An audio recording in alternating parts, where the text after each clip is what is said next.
Stella looked at the sentence she had just written. We support urgent but informed action to stabilize greenhouse gas, GHG, concentrations by achieving sustainable long-term emission reductions at the lowest possible cost. She was wondering whether to redraft it to make it snappier when Julia put her head round the door. Ready? She said. Stella got up from her desk and told Natalie, who sat in a glass antechamber to her office, that she'd be back in an hour. They walked around the corner to Le Pain Quotidien, a bakery shop with scrubbed wood tables pretending to be in rural France, and Stella ordered a tricolore salad. Julia said she'd have the same, though she told the waiter she didn't want dressing or pine nuts and wanted only one slice of mozzarella. So, said Stella, once the waiter had taken their orders, how did Stephen take it? I've never seen him so upset, Julia said. It was just extraordinary. He put his head in his hands and for a second he didn't say anything. Then he said I was the best head of press we've ever had, and he offered me a pay rise and a promotion.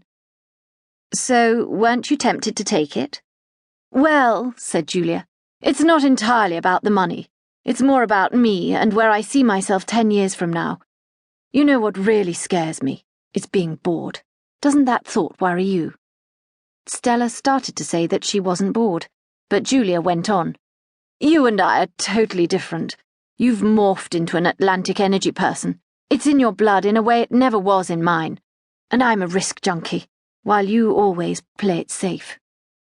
It was a funny thing about people who left, Stella thought. They always tried to make you feel bad for staying. Maybe you're right, she replied evenly. I suppose I stay because I like it. Mostly. Yes, but don't you worry that one day you'll wake up and you'll be 55, forced into early retirement, and it'll be too late to do anything else. So better to leave now in your early 40s or mid-40s or whatever, before it's too late. Stella received Julia's reminder that she was 3 years older in silence. At least I have kept my professional dignity, she thought, which is more than you have. Stella's mobile rang. Darling, yes, I know, it's in my diary. Yes, that's wonderful. Well done. I'm looking forward to hearing about it.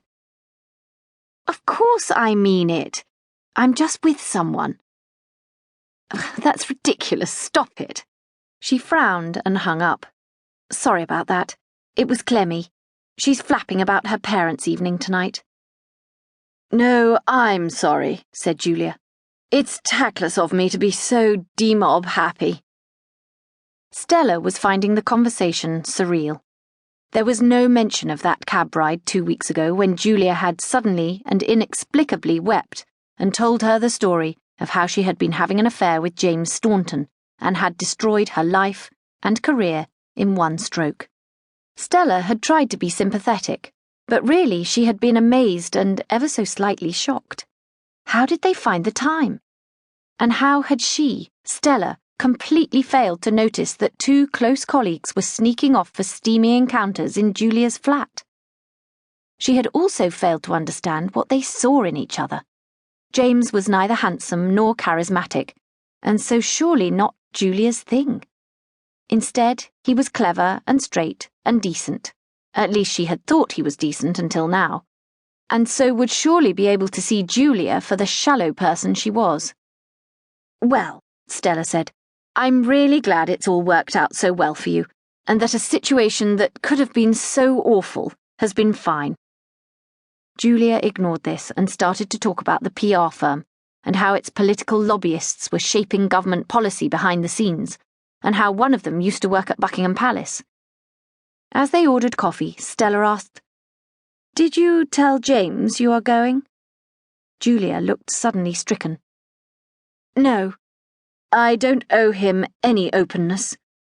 He wasn't open with me.